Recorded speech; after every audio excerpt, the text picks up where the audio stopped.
Marcos Cordeiro es politólogo, es doctor en Historia Económica, profesor asociado del Departamento de Ciencia Política y Económica de la UNES y está en comunicación con nosotros a través de videollamada para analizar el día después de las elecciones en Brasil.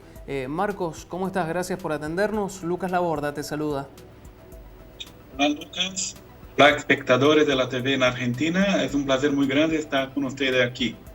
Bueno, para nosotros también es un placer inmenso, sobre todo para conocer directamente de vos, que además estás en Brasil y sos un especialista en la materia. Bueno, ¿cómo amaneció hoy Brasil después de la victoria de Jair Bolsonaro?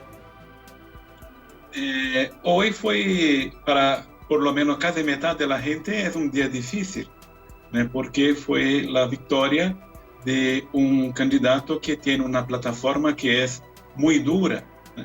Si nosotros vamos a mirar por sus declaraciones, yo creo que hay un cierto riesgo para la democracia. Pero ayer en su discurso de victoria hablaba en respetar la Constitución y esto todo lo que queremos hoy, lo respecto a la Constitución de Brasil. Marcos, todavía no hay muchos detalles de cómo va a enfrentar su gestión política, ¿no?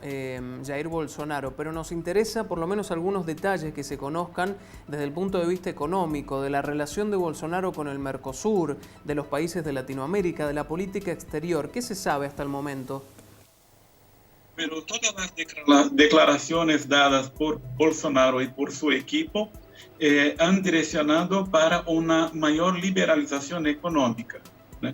No has ayer, por ejemplo, en su discurso, no hubo ninguna referencia al Mercosur, pero se plantea el establecimiento de acuerdos bilaterales, ¿no?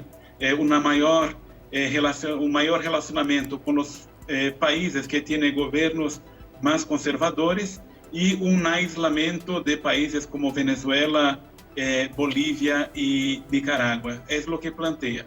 Por otro lado, la mirada más global a una señalización de aproximación con Estados Unidos y Israel, ¿no? Y una cierta advertencia o un paso por detrás con relación a China. Esto es lo que plantea, un gobierno más liberal, más pro mercado, que habrá una reforma en los estados muy dura y un fuerte ajuste fiscal.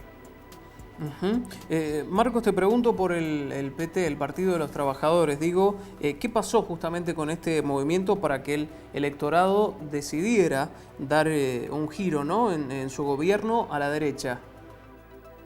Yo creo que lo principal es la cuestión de la recesión que se empezó bajo el segundo gobierno de Dilma y desde entonces eso ha peorado. Esta es una explicación.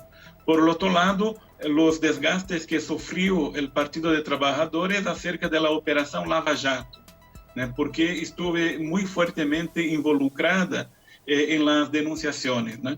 Y no solo el PT, también otros partidos tradicionales como MDB y PSDB tuvieron una fuerte derrota en estas elecciones. ¿Considerás que hay una crisis del populismo, podríamos decir, en los países de Latinoamérica, teniendo en cuenta esta victoria en Brasil, teniendo en cuenta lo que pasa, por ejemplo, también en la República Argentina con la presidencia de Mauricio Macri? Yo creo que hay un riesgo. En los años 70, Richard Nixon hablaba que para dónde se va el Brasil, se va toda América Latina. Este es un riesgo porque yo mirando por aquí como brasileño veo que las fuerzas políticas de Argentina hoy también están muy desgastadas, ¿no? Y lo que parece que un gobierno bajo recesión, bajo el control del FMI, por el otro lado una oposición también que no tiene mucho prestigio en la gente, puede tener la tentación de escoger un populista que dirá para la gente que va a arreglar todos los problemas, ¿no? Ese es un riesgo no solo aquí en Brasil, Argentina y otros países de la región.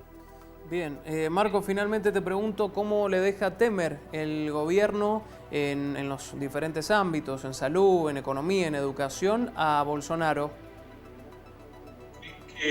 La situación del Estado, la crisis fiscal de Brasil aún es muy fuerte. Cuando se piensa el presupuesto para ese año se planeaba un déficit de 160.000 millones de reales, ¿no? Pero algo como 1,6% del PIB de déficit primario, ¿no? Entonces, el presupuesto 2019 está muy cortado y muy ajustado, y yo creo que las áreas sociales tendrán mucho problema para ofrecer a la gente servicios de calidad, ¿no? Como la cuestión de la salud, la cuestión de la educación, la cuestión de la seguridad, ¿no? Pero cuando se empieza los gobiernos, la gente piensa que se puede crear milagros en corto espacio de tiempo, ¿no? Pero creo que será muy duro para el próximo año. Marcos, te agradecemos mucho. El contacto ha sido muy amable, muy claro. Un abrazo grande a la distancia.